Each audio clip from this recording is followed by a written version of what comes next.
Even for Kumblagi Nights, I'm sure Sushin worked on it from a space of indie music because മധുവേട്ടൻ guitar വായിക്കുന്നതാണ്, മധുവേട്ടൻ അറിയാവുന്ന. അപ്പോൾ നമ്മൾ കേൾക്കുന്ന ആർട്ടിസ്റ്റുകളാണെങ്കിലും നമുക്ക് ഇവിടെ നിന്നൊക്കെ റെഫറൻസുകളും ഇൻഫ്ലുവൻസുകളൊക്കെ വരുന്നത് അതൊക്കെ ഇൻ ദ ബാക്ക്ഗ്രൗണ്ട് നടന്നിട്ടുള്ളതാണ്. It's the right way to do it. Gauri's music is always been independent. So അങ്ങനെ ഓൾറെഡി കേട്ടിട്ടുള്ളൊരു മ്യൂസിക് നമുക്ക് സിനിമയിൽ വരുമ്പോൾ it is a bit different. I hope so. I am sure it will be different. അപ്പോൾ ആ ഒരു എന്താ പറയുക, സെയിം സ്ട്രക്ചറിലാണ് നേരത്തെ ചെയ്തിരുന്നത്. ഈ പറയുന്ന പോലെ ഇൻഫ്ലുവൻസുകളും നമ്മൾ ആഗ്രഹിക്കുന്ന ഓക്കെ ഇതുപോലെ അല്ലല്ലോ, പുതിയത് വേണമല്ലോ എന്നുള്ളൊരു കറക്റ്റ് ചിന്തയിൽ തന്നെയാണ് പോയിരിക്കുന്നത്. But N already existing artist നമ്മളെല്ലാവരും കേൾക്കണത് അയാളുടെ സൗണ്ടും ഒരു പരിപാടി ഉണ്ടല്ലോ, അത് പടത്തിൽ വരുന്ന probably is good for Malayala cinema. കാരണം അത്രയ്ക്കും നല്ല പുതിയ ഇൻഡിപെൻഡൻറ്റ് ആർട്ടിസ്റ്റ് ഉണ്ട് നമ്മുടെ നാട്ടിൽ. It's amazing. ഞാനും വെറുതെ ഇരുന്ന് പാട്ടുണ്ടാക്കുന്നുണ്ട്. ഇപ്പോൾ ഇറ്റ്സ് വെരി ഇൻസ്പയറിങ്. ഞാൻ അതുകൊണ്ടാണ് ചെയ്യണത്. Because it's inspiring how everybody is doing so good. അപ്പോൾ it's a blessing that we get to use that in our film. അതുമാത്രമല്ല, സിനിമയുടെ കുറിച്ച് പറയുമ്പോൾ ഇത്രയും നല്ല ആർട്ടിസ്റ്റുകൾ അവരുടെ കംഫർട്ട് സോണുകളിൽ നിന്ന് മാറി അത് നന്നായിട്ട് എഫർട്ട് ചെയ്തതിൽ ഇവിടെ ഒരുപാട് സ്ഥലങ്ങൾ ഷൂട്ട് ചെയ്തിട്ടുണ്ട് അല്ലേ? ഇതിൽ ഇവിടെ ബംഗാളി ലാംഗ്വേജ് ഒക്കെ കുറേ വന്നിട്ടുണ്ട്. അപ്പോൾ അതൊക്കെ എങ്ങനെയായിരുന്നു? ഈ ഒരു യാത്ര എങ്ങനെയായിരുന്നു? ഈ സിനിമയിലൊരു ബംഗാളി പെൺകുട്ടിയുടെ ട്രാവൽ, ഒരു സെൻട്രൽ ക്യാരക്ടർ വരുന്ന അവരാണ്, അവരിലൂടെയാണ് കഥ ഇവരിലേക്കൊക്കെ എത്തുന്നത്. അത് ശരിക്കും ഒരു പ്ലോട്ട് എന്ന് പറയുന്നത് ആ പെൺകുട്ടിയുടെ യാത്രയാണ്.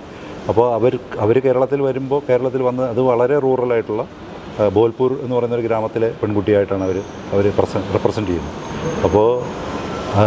അപ്പോൾ നമ്മൾ കൽക്കത്തയിലെ ബോൽപൂർ എന്ന് പറയുന്ന ഗ്രാമം ഷൂട്ട് ചെയ്തിട്ടുണ്ട്. പിന്നെ ഈ അതാത് നേറ്റിവിറ്റി പറഞ്ഞ 4 ഗ്രാമങ്ങളിൽ പോകുന്ന 4 സ്ഥലങ്ങൾ, ട്രിവാൻഡ്രം, മലപ്പുറം, തൃശ്ശൂർ ആൻഡ് പാലക്കാട്.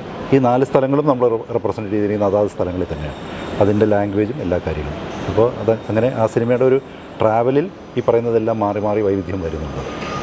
ഇപ്പോൾ അമലൊരു നോവലിസ്റ്റാണ്, കാർട്ടൂണിസ്റ്റും കൂടിയാണ്. അത് ഇവിടെ ഗ്രാഫിക് നോവൽസൊക്കെ ചെയ്തിട്ടുള്ളതാണ്. അപ്പോൾ വെറും ഒരു റൈറ്റർ എന്നുള്ളപരി ഈ ഒരു ഗ്രാഫിക് നോവലിസ്റ്റും കൂടി ആയതുകൊണ്ട് നിങ്ങളുടെ ആ ഒരു എഴുത്ത് പ്രോസസ്സിൽ ഒരു ഡയറക്ടർക്ക് എത്രത്തോളം ആ ഒരു കോൺട്രിബ്യൂഷൻ ഹെൽപ്ഫുൾ ആയിട്ടുണ്ട്? അമലൊരിക്കലും ലിറ്ററേച്ചറല്ല, അമൽ ഷോയാണ്. അമലിനെ വായിക്കുമ്പോൾ നമുക്ക് കാണാൻ പറ്റും അതിനകത്തുള്ള. പിന്നെ അത് പിന്നെ തിരിച്ചെടുക്കുക എന്നുള്ളത് മാത്രമേ ഉള്ളൂ. അതിലെ ലിറ്ററേച്ചറിനെ അത് സിനിമയിലോട്ട് കൺവേർട്ട് ചെയ്യുക എന്ന് പറയുന്നതാണ് ഒരു മിക്സ് ആയിരിക്കും. അത് ഈ സിനിമയിൽ എപ്പോഴും പറയാമെന്നുള്ളതാണ്. അത് അങ്ങനെ ഒരു ലിറ്ററേച്ചർ കൺസെപ്റ്റ് അതിനകത്ത് ആ സിനിമയിലുണ്ട്. പക്ഷേ ഇറ്റ്സ് എ സറ്റയറാണ്. ഈ പറഞ്ഞതുപോലെ ഗ്രാഫിക് നോവലിസ്റ്റ് ആയതുകൊണ്ട് അദ്ദേഹത്തിന് ആ ഒരു സറ്റയറിക്കലായിട്ടുള്ള, അത് ഉദാഹരണത്തിന് ഇപ്പോൾ നമ്മൾ ചെറിയ ലോകവും വലിയ മനുഷ്യരും എന്നൊക്കെ പറയപ്പെടുന്ന പോലുള്ള സാധനങ്ങളുടെ ഒരു ഇൻഫ്ലുവൻസ് അതിനകത്തുണ്ട്. അത് ഭയങ്കര രസമുള്ളതാണ്. അത് സിനിമയിൽ വരുമ്പോഴും ഭയങ്കര രസമാണ്. പിന്നെ ഇപ്പോൾ ശ്രീനാഥ് ബാസിയുടെ കൊറിയോഗ്രാഫ് നമ്മൾ എടുത്തു കഴിഞ്ഞാൽ ഇപ്പോൾ റീസെൻ്റ് ആയിട്ടാണ് വേറെ തരത്തിലുള്ള ഒരു ക്യാരക്ടേഴ്സ്, ഇപ്പോൾ നമ്മൾ പറഞ്ഞ പോലെ മുണ്ടോ കൊടുത്തിട്ടുള്ള അല്ലെങ്കിൽ ഒരു നാടൻ, ആ ഒരു സെലക്ഷൻ ഞാൻ പറഞ്ഞത് അത് സ്വയം ഇപ്പോൾ സെലക്ട് ചെയ്യാൻ തുടങ്ങിയതാണോ അതോ അതങ്ങനെ സംഭവിച്ചു പോകുന്നതാണോ? I don't know. I'm still trying to. അത് എന്താ പറയുക, ഇപ്പോഴും മുണ്ടെടുക്കാൻ കറക്റ്റായിട്ട് പഠിച്ചുകൊണ്ടിരിക്കുക എന്നുള്ളതാണ്. അല്ല, അതിപ്പോൾ ഈ ഒരു ഇത്രയും ഒരു 10 വർഷം 12 വർഷത്തെ ഒരു യാത്ര കഴിഞ്ഞപ്പോൾ ഇനി ഒരു മാറ്റം, അല്ലെങ്കിൽ ഇനി ഞാൻ ഇതിനൊരു ശ്രമം നടത്താമെന്ന് സ്വയം അങ്ങനെ ഒരു ആക്ടർ എന്ന രീതിയിൽ ഒന്ന് വേറെ തരത്തിലോട് സഞ്ചരിക്കുന്നതാണോ? അതെ, എനിക്ക് തോന്നുന്നു ആദ്യം ബോറടിക്കുന്ന എനിക്കായിരിക്കില്ലേ. ഇമേജ് അല്ലേ, പെർസീവ്ഡ് ഇമേജ് അല്ലേ, നമ്മൾ കാണുന്ന ഒരു സാധനമല്ലേ. അപ്പം ഞാൻ കുറച്ച് കൊല്ലങ്ങളായിട്ട് അതിന് ഇടയ്ക്കിടയ്ക്ക് ശ്രമിക്കുന്നുണ്ട്. അപ്പോൾ I am getting more roles. ഇപ്പോൾ കുറച്ചും കൂടെ ഗ്രൗണ്ടഡ് ആയിട്ടുള്ള അങ്ങനത്തെ കഥാപാത്രങ്ങൾ ചെയ്യാനാണ് താല്പര്യം എനിക്കില്ലേ. എസ്പെഷ്യലി അങ്ങനത്തെ ഒരു ഫിലിമാണെങ്കിൽ ഇപ്പോൾ ആൾക്കാരെ നമ്മൾ കാസ്റ്റ് ചെയ്യുമ്പോഴും ദേ ഓൾവേസ് ഓക്കെ ഇതിന് അവൻ കറക്റ്റായിരിക്കും.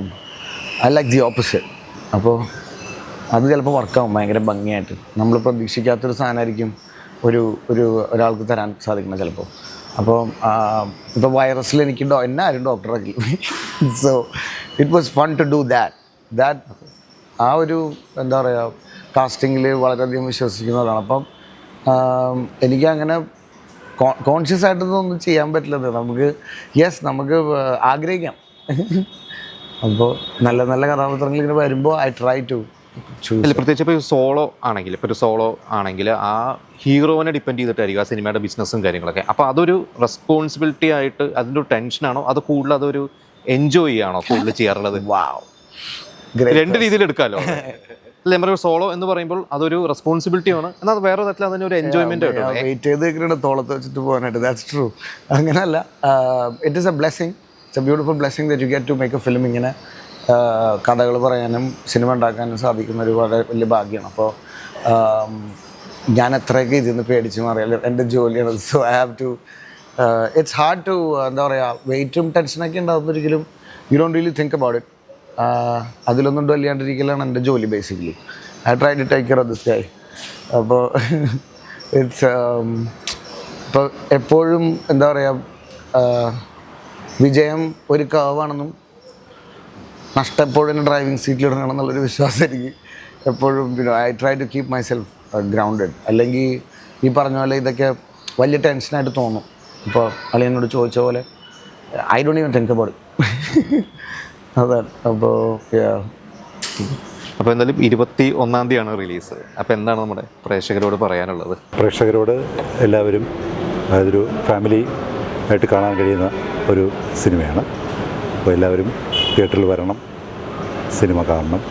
ഒരു നല്ല താരനിര പോലെ തന്നെ ശ്രീനാഥ് വാസി, ചെമ്പൻ ജോസ്, സുധി കോപ്പ, സെന്തിൽ, പിന്നെ അസീസ് നെടുമങ്ങാട്, പ്രിയംവദ കൃഷ്ണൻ, പിന്നെ ബംഗാളി ആർട്ടിസ്റ്റായ പൂജാദേവ്, ഒപ്പം തന്നെ ബംഗാളികളായിട്ടുള്ള ഒരു 14 ആർട്ടിസ്റ്റുകൾ വേറെ അഭിനയിച്ചിട്ടുണ്ട്.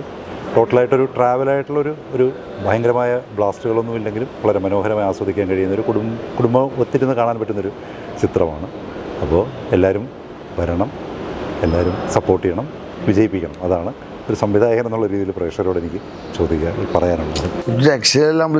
ശ്രീനാഥ് ബാസി നമ്മൾ കഴിഞ്ഞ വർഷം മഞ്ഞുമല്ല സുഭാഷായിട്ടാണ്, ഇനിയിപ്പോൾ ഈ വർഷം ഒരു തുടക്കം വരുന്നു.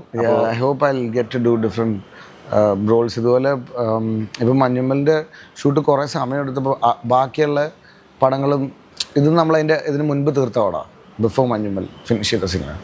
അപ്പം it's a blessing that your films get a release.